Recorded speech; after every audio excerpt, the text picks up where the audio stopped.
Start with the great name of Almighty Allah, who is most kind and merciful. अस्सलाम वालेकुम dear candidates, hope you all are doing well और अच्छे से अपनी तैयारी कर रहे होंगे। तो आज हम जो है पेडागोजी के दूसरे टॉपिक की तरफ चलते हैं। हमारा आज का जो टॉपिक है वो है cognitive physical and social differences. तो आज हम इनके बारे में वन बाय वन पढ़ेंगे।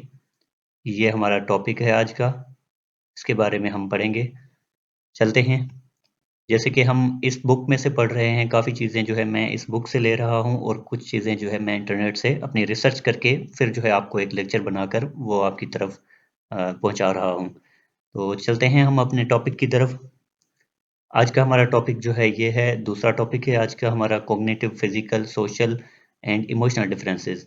ठीक है, तो ये जो डिफरेंसेस होते हैं ये लर्नर्स के जो डिफरेंस होते हैं, मतलब कि बहुत सारे ऐसे लर्नर्स होते हैं जिनके जो है कॉग्निटिव किसी का इशू होता है, किसी में जो है फिजिकली इशू होता है, या किसी में फिर सोशल का, या फिर किसी में जो है इमोशनल डिफरेंस का जो है वो इशू हो सकता है। मतलब कि ये डिफरेंस हो सकते हैं। तो इन सारे डिफरेंस को हम वन बाय वन पढ़ेंगे। ठीक है, जैसे कि जो स्टूडेंट्स जो होते हैं वो सारे सेम नहीं होते। कुछ स्टूडेंट्स ऐसे होते हैं कि वो चीज़ों को जल्दी क्विकली जो है लर्न कर लेते हैं या क्विकली जो है परसीव कर लेते हैं। बट कुछ जो है ऐसे स्टूडेंट्स होते हैं जो कि चीज़ों को स्लोली परसीव करते हैं, स्लोली लर्न करते हैं चीज़ों को। और कुछ जो ऐसे होते हैं, मतलब कि जो विजुअल लर्निंग से सीखते हैं, और कुछ ऐसे स्टूडेंट्स होते हैं जो कि प्रैक्टिकल लर्निंग से सीखते हैं। मतलब कि उनको आँखों से जो चीज़ें देख लेते हैं उनसे नहीं होती। ऐसे थ्योरी को अगर हम पढ़ रहे हैं तो उनको जो है उस रीडिंग से, आँखों से देखकर जो है लर्निंग नहीं होती। वो क्या करते हैं कि फिज़िकली जो है प्रैक्टिकल चीज़ों को लर्न करने की उनकी ख्वाहिश होती है कि हम वो जो है अच्छे से लर्न करें प्रैक्टिकली चीज़ों को। उसके बाद जो है उनको वो समझ में आती है चीज़। तो ये जो डिफरेंसेस किस वजह से हो सकते हैं, ये डिफरेंस जो है जेनेटिकली भी हो सकते हैं। उनका जेनेटिकली कोई प्रॉब्लम हो सकता है उनमें, या फिर एनवायरमेंटल इशू हो सकता है। मतलब कि वो किस एनवायरनमेंट में रह रहे हैं और वहाँ पर जो है किस किस तरह वो अपनी एजुकेशन को भी जारी रख रहे हैं। तो इस तरह से जो है एनवायरनमेंट का भी उन पर इम्पैक्ट पड़ सकता है। उसके बाद जो है हमारा है एजुकेशनल। एजुकेशनल में मतलब कि उसका जो एजुकेशन का बैकग्राउंड है कि स्टूडेंट का, वो किस तरह रहा है, किस बैकग्राउंड से वो जो है बिलोंग कर रहा है, एजुकेशन जो है किन सिचुएशन से गुजर रही है, तो इसका भी इम्पैक्ट पड़ता है। उसके बाद जो है कल्चरल, मतलब कि जो स्टूडेंट जो है जिस कल्चर में रह रहा है, क्या वो उसका कल्चर जो है उसकी एजुकेशन पे कोई नेगेटिव इम्पैक्ट तो नहीं डाल रहा है, या उस पे जो है कोई ऐसा इम्पैक्ट तो नहीं पड़ रहा जिसकी वजह से जो बच्चा अच्छे से परफॉर्म नहीं कर पा रहा। और जो हमारे पास अगला जो है वो है हेल्थ का। ठीक है, कुछ बच्चे जो होते हैं वो हेल्दी नहीं होते, मतलब कि डिसेबिलिटी होती है उनमें। तो इन वजूहात की वजह से भी हमारी जो है लर्निंग पर इम्पैक्ट पड़ सकता है। अब हम पढ़ते हैं कॉग्निटिव डिफरेंस के बारे में। ये हमारा फर्स्ट डिफरेंस है, कॉग्निटिव डिफरेंस। इसके बारे में हम पढ़ते हैं कि ये कैसा डिफरेंस होता है। ऐसा डिफरेंस जो कि थिंकिंग एबिलिटी, मतलब कि इंसान की ज़हानत की एबिलिटी और इंटेलिजेंस और मेमोरी, उसके बाद जो है प्रॉब्लम सॉल्विंग स्किल्स की वजह से हो। मतलब कि ऐसा जो है कोई डिफरेंस हो जो कि हमारी थिंकिंग एबिलिटी, इंटेलिजेंस, मेमोरी और प्रॉब्लम सॉल्विंग की वजह से जो डिफरेंस हो रहा हो। जैसा कि कुछ स्टूडेंट्स ऐसे होते हैं जो कि जल्दी चीज़ों को सीखते हैं, और कुछ जो होते हैं उनको जो है ज़्यादा टाइम लग जाता है चीज़ों को लर्न करने में। इस कॉग्निटिव डिफरेंस के बारे में जो है कुछ एक्सपर्ट्स थे जिन्होंने थ्योरीज अपनी दी थी। तो उसमें फर्स्ट ऑफ ऑल जो है ये जेरोम ब्रूनर्स की कॉग्निटिव डेवलपमेंट थ्योरी है, उसके बाद लेव वेगोस्की की सोशो कल्चरल थ्योरी है, और उसके बाद जेन पाइगेट्स की कॉग्निटिव डेवलपमेंट थ्योरी है। इनमें से हम जो है कुछ तो कवर कर रहे होंगे, जैसे कि ये लेव वेगोस्की की सोशो कल्चरल थ्योरी, और उसके बाद जीन पाइगेट्स की कॉग्निटिव डेवलपमेंट थ्योरी। ये बहुत ही इंपॉर्टेंट थ्योरीज हैं, इनको भी हम आगे कवर कर रहे होंगे। उसके बाद हमारा दूसरा जो है वो है फिजिकल डिफरेंस। फिजिकल डिफरेंस में क्या होता है कि ऐसा डिफरेंस जो कि ग्रोथ और बॉडी में चेंजिंग्स की वजह से हो। जैसे कि किसी बच्चे की जो है हाइट का डिफरेंस होता है, कोई हाइट में बड़े होते हैं और कोई कम होते हैं। ठीक है, और कुछ ऐसे होते हैं जो कि वेट में कोई मोटे होते हैं, कोई पतले स्टूडेंट्स होते हैं। और उसके बाद जो है स्ट्रेंथ में, और उसके अलावा जो है हमारे पास मोटर स्किल्स, मतलब कि ऐसी उनमें जो है लिखने और जो है ड्राइंग करने की सलाहियत, मूवमेंट की सलाहियत की वजह से भी डिफरेंस होता है। तो ये सारी जो वेरिएशंस होती हैं स्टूडेंट्स में, वो फिजिकल एबिलिटीज़ की वजह से होती हैं। लाइक हेल्थ हो गया, कोई नॉर्मल होते हैं तो कोई एबनॉर्मल स्टूडेंट्स होते हैं, तो उसकी वजह से भी जो है लर्निंग पर इम्पैक्ट पड़ता है। और कुछ जो है ऐसे होते हैं कि हाइट की वजह से और स्ट्रेंथ या फिर डिसेबिलिटीज़, उनमें कोई अगर डिसेबिलिटी पाई जाती है तो उस वजह से भी उसमें जो है लर्निंग पर इम्पैक्ट पड़ सकता है। उसके बाद होता है सेंसरी इम्पेयरमेंट्स। अच्छा, सेंसरी इम्पेयरमेंट्स क्या होते हैं? इनके टाइप भी मैंने लिखे यहाँ पर, विजुअल इम्पेयरमेंट, हियरिंग इम्पेयरमेंट और मोटर डिसेबिलिटीज़। तो बेसिकली ऐसे मतलब कि जो हमारे सेंसेस हैं, 5 सेंसेस हैं, उनमें कोई किसी भी एक जो है सेंसर का काम ना करना, ठीक है? किसी भी एक सेंसरी जो है हमारा कंपोनेंट होता है उसका काम ना करना, तो ये इसमें जो है हम कह सकते हैं कि वो सेंसरी इम्पेयरमेंट्स है। मतलब कि फॉर एग्जांपल कोई बच्चा है उसमें जो है विजुअल इम्पेयरमेंट है, मतलब कि आंखों का मसला है। कोई जो है आंखें उनकी उसकी वीक हैं, आई साइट वीक है, तो वो मसला है। या किसी में हियरिंग का इशू है, किसी मतलब कि सुन नहीं पा रहा अच्छे से चीज़ों को। और किसी में जो है मोटर डिसेबिलिटीज, मतलब कि मूवमेंट का जो है इशू है, वो अच्छे से लिख नहीं पा रहा या फिर ड्राइंग नहीं कर पा रहा। तो ये जो है फिजिकल कुछ जो है प्रॉब्लम्स होते हैं या डिफरेंस होते हैं बच्चों में, जो कि इम्पेक्ट करते हैं लर्निंग पर। उसके बाद हमारे पास है सोशल डिफरेंसेस। सोशल डिफरेंसेस में क्या होते हैं कि लर्नर जो होते हैं वो अपने सोशल बैकग्राउंड और जो है सोसाइटी में जो है किस तरह इंटरेक्ट कर रहे हैं दूसरों से, इसको हम बोलते हैं सोशल डिफरेंस, ठीक है? लाइक फैमिली हो गई, फैमिली में किसी की जो है फैमिली वो हाईएस्ट रिच होती है, तो किसी की पुअर फैमिली होती है, तो इस वजह से भी इम्पेक्ट पड़ता है। और किसी की जो है, किसी का जो कल्चर जो है, हर किसी का कल्चर अलग-अलग होता है, तो कल्चर की वजह से भी इम्पैक्ट पड़ता है। लैंग्वेज और फिर कम्युनिटी जहाँ पर वो रह रहा है, उस इलाके का भी होता है फ़र्क। ये सारे जो है सोशल डिफरेंस में आ जाते हैं। इसके बारे में भी कुछ एक्सपर्ट्स ने थ्योरीज़ दी थी, तो पार्टिन्स का जो मेथड है, और उसके बाद बंदूरा की जो है सोशल लर्निंग थ्योरी है, उसके बाद एरिक्सन्स की जो साइकोलॉजिकल डेवलपमेंट थ्योरी है, ये कुछ थ्योरीज़ इसके सोशल डिफरेंस के बारे में है। उसके बाद हमारे पास आ जाता है इमोशनल डिफरेंस।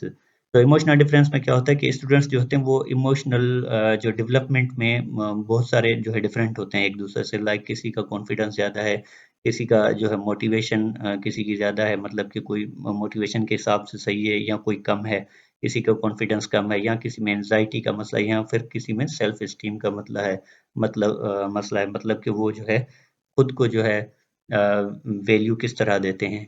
ये डिफरेंसेस आ जाते हैं इमोशनल डिफरेंस में।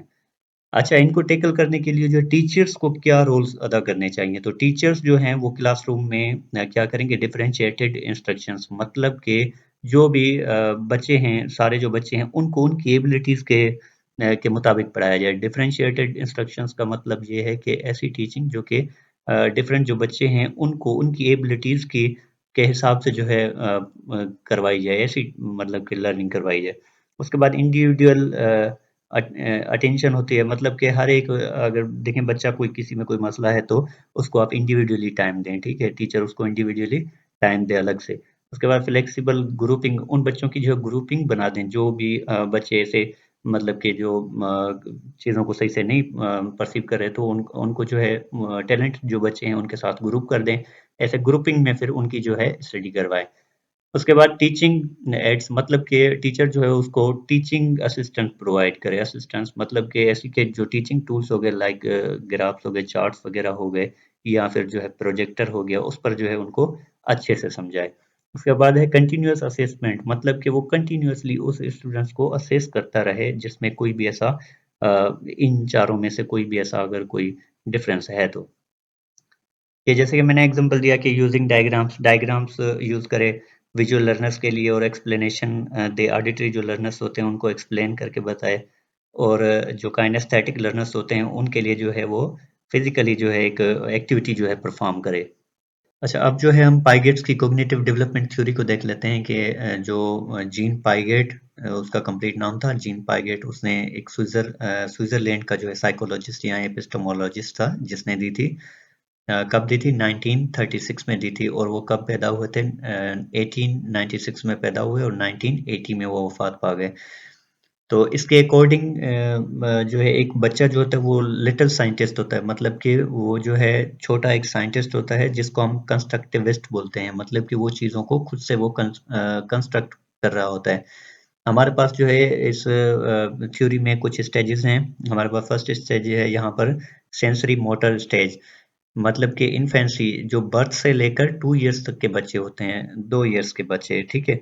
वो क्या करते हैं कि सारी जो एक्टिविटीज़ हैं वो सेंसेस के थ्रू जो है परफॉर्म करते हैं। लाइक उनके लिए जो सेंसेस होते हैं वो एक टीचर का काम करते हैं। वो उनके थ्रू देख सकते हैं, चीज़ों को देख रहे होते हैं, सुन रहे होते हैं, टच कर रहे होते हैं, टेस्ट कर रहे होते हैं और स्मेल कर रहे होते हैं, ठीक है? तो इनमें जो है वो छोटे बच्चे जो होते हैं उनको क्या लगता है कि उनके जो है आस-पास सारे जो है ऑब्जेक्ट्स एग्ज़िस्ट कर रहे हैं। मतलब कि उनको ऐसा लगता है कि अगर उनके आगे से अपनी आँखों से कोई भी चीज़ दूर भी हो जाए तो उनको ऐसा ही लगता है कि वो चीज़ें सारी उनके आस-पास ही हैं। फॉर एग्ज़ाम्पल एक बच्चा है वो अपनी माँ के साथ है, ठीक है? उसकी माँ जो है कुछ टाइम के लिए कहीं दूर भी हो जाती है तो वो छोटा-सा बच्चा होता है, ठीक है? उसको यही लगता है कि वो उसकी अम्मी जो है उसके पास ही है, ठीक है? उसकी माँ जो है उसके पास है। तो ये मतलब कि उसका जो है सेंस जो है वो काम कर रहा होता है। उसके बाद जो है हमारे पास है प्री ऑपरेशनल स्टेज मतलब कि अर्ली चाइल्डहुड जिसमें 2 इयर्स से लेकर 7 इयर्स तक के बच्चे आ जाते हैं। इसमें क्या होता है कि लैंग्वेज डेवलपमेंट हो रही होती है और उसके बाद इंट्यूटिव थिंकिंग मतलब कि जो है बेशऊरी वाली थिंकिंग मतलब उसमें क्या होता है कि लॉजिकली थिंकिंग नहीं होती, वो ऐसे ही जो है बिना किसी शऊर के जो है चीज़ों को बिना सोचे समझे भी कर लेते हैं, ठीक है? उसके बाद है ईगोसेंट्रिज्म मतलब कि बच्चा जो होता है वो अपने पर्सपेक्टिव से चीज़ों को देखता है और वो दूसरों से भी यही एक्सपेक्ट कर रहा होता है कि वो भी जो है उसके पर्सपेक्टिव से चीज़ों को देखें। उसके बाद एनिमिज़्म मतलब कि बच्चा जो होता है वो ये समझता है कि उसके जो टॉयज़ हैं, टॉयज़ भी जो हैं वो ज़िंदा हैं। मतलब कि उसको ये लग रहा होता है कि वो टॉयज़ भी जो हैं वो ऑब्जेक्ट्स जो हैं वो ज़िंदा हैं, उनमें साँस है। और वो इमेजिन करता है इमेजिनेशन करता है और कंजर्वेशन करता है मतलब कि उसको जो है चीज़ों का ये समझ में नहीं आती चीज़ों की शेप और क्वांटिटी। फॉर एग्ज़ाम्पल अगर किसी बच्चे को जो है किसी एक जो है बर्तन में कोई चीज़ दी जाती है तो वो बच्चा क्या समझता है अगर वो बर्तन बड़ा है तो वो समझता है कि इसमें काफ़ी चीज़ें आ जाएगी, काफ़ी मतलब कि वो चीज़ आ जाएगी इसलिए मुझे बड़े किसी बर्तन में वो चीज़ चाहिए। अ, क्या है कि हम उसी बर्तन में वो ही क्वांटिटी सेम क्वांटिटी दे रहे होते हैं जो हम दूसरे गिलास में या किसी दूसरे बर्तन में दे रहे होते हैं। बट फ़र्क क्या होता है कि वो ये समझता है कि शेप के हिसाब से उसमें क्वांटिटी भी ज़्यादा होगी। उसके बाद हमारे पास है concrete operational stage. Concrete operational stage जो है ऐसी स्टेज होती है जो लेट चाइल्डहुड मतलब कि 7 ईयर से लेकर 11 ईयर्स तक के बच्चों में होते हैं। इसमें क्या होता है कि लॉजिकल थिंकिंग करते हैं बच्चे और जो है कंजर्वेशन कॉन्सेप्ट मतलब कि उनको कंजर्वेशन कॉन्सेप्ट का डिफरेंस पता चल जाता है। ऐसे स्टूडेंट्स जिनको ये पता चल जाता है कि जो क्वांटिटी और शेप में फ़र्क है मतलब कि अगर शेप किसी चीज़ की अगर बड़ा कोई गिलास है, उसमें जो है पानी है, तो वो सेम पानी अगर हम किसी दूसरे छोटे से बर्तन में रख देते हैं तो सेम हो जाएगा मतलब कि उसमें कोई भी डिफरेंस नहीं आएगा, सिर्फ शेप का फ़र्क होगा, बाकी क्वांटिटी सेम ही रहेगी।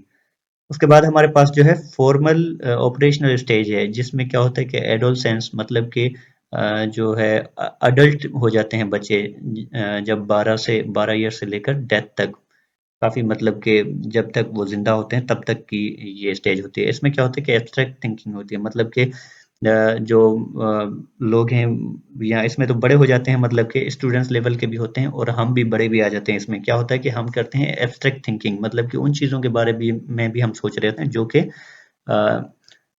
फिज़िकली जो है हमारे आस-पास नहीं होती। हम उनको एब्स्ट्रैक्ट थिंकिंग मतलब कि ऐसे सोच रहे होते हैं हम जो कि हमारे पास वो फिज़िकली एग्ज़िस्ट नहीं कर रही होती। उसके बाद साइंटिफिक रीज़निंग हम यहाँ पर करते हैं इसमें। मतलब कि हम ऐसी रीज़निंग करते हैं जिसमें क्या होता है कि हम चीज़ों को जो साइंटिफिक वे से देख रहे होते हैं। उसके बाद जो है हाइपोथेटिकली मतलब कि हम चीज़ों को अ, मतलब कि हम चीज़ों को जो है वो प्रेडिक्ट कर रहे होते हैं कि अगर ऐसा हो तो फिर क्या हो सकता है इसमें मतलब कि वो जो पॉसिबिलिटीज़ होती हैं उनको जो है हम देख रहे होते हैं उसमें। उसके बाद जो है हमारे पास है मेटाकॉग्निशन। मेटाकॉग्निशन में क्या होता है कि हम अपने ही बारे में, अपनी थिंकिंग के बारे में ही सोच रहे होते हैं कि कोई चीज़ जो है हम किस तरह परफ़ॉर्म कर रहे हैं या किस तरह जो है कोई चीज़ हमारे साथ हो रही है तो हम उस बारे में भी सोच रहे होते हैं और प्रॉब्लम सॉल्विंग मतलब कि किसी भी प्रॉब्लम को सॉल्व करने की एबिलिटी होती है हमें। नीचे ये डायग्राम है जिस तरह मैंने ऊपर एक्सप्लेन किया है वैसे ही सेम इस तरह ही है यहाँ पर ये डायग्राम में आप देख लें सारे जो स्टेज हैं चारों स्टेज हमारे यहाँ पर कंप्लीट हो रहे हैं इसमें। अब हम देख लेते हैं इसके जो की कॉन्सेप्ट्स है पाइगेट्स की थ्योरी के जो कुछ कॉन्सेप्ट्स थे कुछ टर्म थे उनको हम देख लेते हैं कि उसमें हमारे पास फर्स्ट ऑफ ऑल है स्कीमा। स्कीमा क्या होता है कि एक मेंटल स्ट्रक्चर होती है जिस तरह ये पिक्चर में आपको दिखाई दे रही है, ठीक है? एक ऐसी मेंटल स्ट्रक्चर होती है जिसमें जो है हमारी नॉलेज जो है वो ऑर्गेनाइज्ड होती है। ठीक है, ये जो है हमारा सेंसरी जो स्टेज होता है उसमें डेवलप होती है, मतलब कि इस स्टेज में, हमारे इस स्टेज में वो जो है डेवलप होती है, स्कीमा वो डेवलप होता है। इसमें क्या होता है कि अगर हम किसी एक चीज़ को देख लेते हैं तो हम उसका जो है इमेज, उसकी स्ट्रक्चर जो है हम अपने ज़हन में बिठा लेते हैं। ठीक है, उसके बाद हमारा है एसिमिलेशन। एसिमिलेशन में क्या होता है कि एक बच्चा जो है वो क्या करता है कि न्यू जो इन्फॉर्मेशन होती है वो उसको एग्जिस्टिंग स्कीमा में फिट करना चाह रहा होता है। मतलब कि जैसे कि हमने स्कीमा में देख लिया कि कोई चीज़ अगर हमने देख ली, उसकी हमने स्ट्रक्चर अपने ज़हन में सेव कर दी, तो इसमें क्या होता है एसिमिलेशन में न्यू कोई इन्फॉर्मेशन हम जो है वो उसी सेम स्कीमा में फिट करना चाह रहे होते हैं। फॉर एग्जांपल यहाँ पर ऐसे है कि एक बच्चा जो है वो हॉर्स को देखता है, घोड़े को देखता है और उसको बोलता है कि वो कुत्ता है, ठीक है? तो ये मतलब कि क्या हो रहा है कि उसमें जो है फिट नहीं हो रहा है, वो कोशिश तो कर रहा है अपने हिसाब से। के बाद हमारे पास जो है अकोमोडेशन। अकोमोडेशन मतलब कि बच्चा जो है इसमें क्या करता है कि चेंज करता है अपने स्कीमा को, चीज़ों को समझने के लिए, जो न्यू चीज़ें होती हैं, इंफॉर्मेशन होती है, उसको समझने के लिए, और स्कीमा होता है, पुराना जो स्कीमा होता है उसको जो है वो अपडेट कर रहा होता है।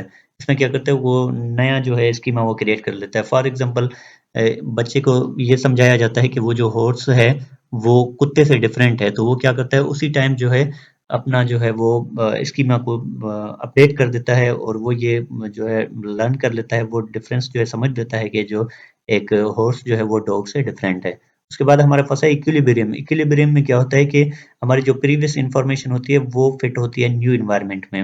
मतलब कि ये वही हो गया, असिमिलेशन वाला हो गया, कि जो पुरानी इंफॉर्मेशन होती है उसको हम फिट करने की कोशिश करते हैं न्यू इन्वायरमेंट में। उसके बाद है डिसइक्विलिब्रियम। डिसइक्विलिब्रियम में क्या होता है कि प्रीवियस जो हमारी इंफॉर्मेशन होती है वो जो है फिट नहीं हो पाती न्यू इन्वायरमेंट में। ठीक है, फिट नहीं हो पाती न्यू इन्वायरमेंट में, तो उसको हम अकोमोडेशन बोलते हैं। ठीक है, अकोमोडेशन मतलब कि जो है हम अपने स्कीमा को अपडेट कर लेते हैं, वो दूसरी जो पुरानी इंफॉर्मेशन थी या पुराना जो स्कीमा था, हम उसको जो है खत्म कर लेते हैं, या उसको जो है वहीं रहने देते हैं, हम अपना नया स्कीमा बना लेते हैं।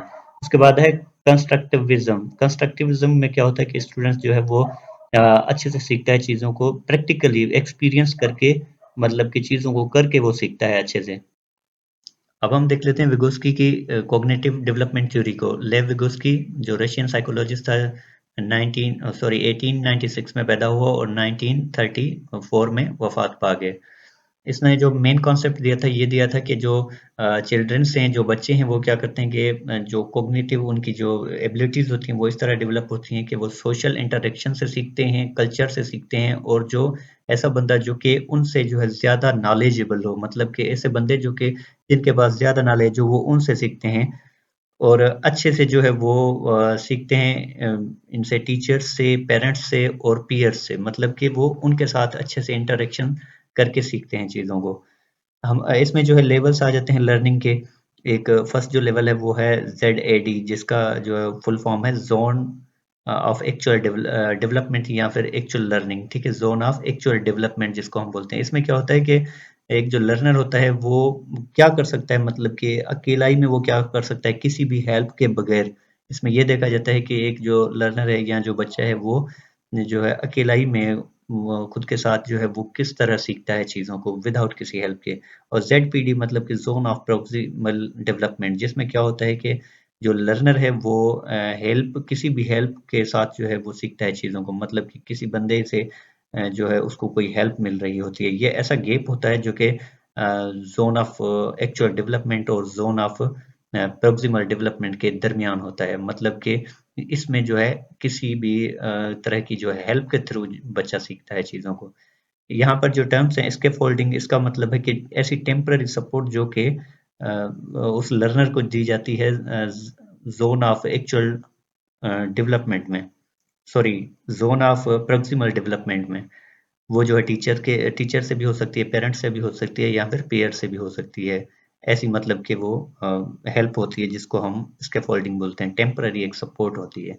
उसके बाद है MKO। MKO मतलब कि मोर नो अदर्स, मतलब कि ये वही सेम बात आ गई कि जो है दूसरा जो कोई ऐसा नॉलेजेबल, जो कि ज़्यादा नॉलेज वाला बंदा हो, उससे जो है ये सीखते हैं। लाइक उसके दोस्त हो गए जो कि ज़्यादा उनसे नॉलेज होती है उनको, या फिर पेरेंट्स से सीखते हैं, या फिर जो है कोई भी ऐसे अडल्ट्स होते हैं जो बड़े होते हैं, उनसे वो सीख लेते हैं बच्चे। होप कि आपको ये समझ में आ गई होगी। आज का हमारा टॉपिक यहीं पर एंड होता है। आज का लेक्चर थोड़ा लेंदी था, होप कि आप सबको जो है समझ में आ गया हो गया इजीली। अब जो है मुझे इजाज़त दीजिए, इंशाल्लाह नेक्स्ट वीडियो में मिलते हैं, तब तक के लिए अल्लाह हाफ़िज़।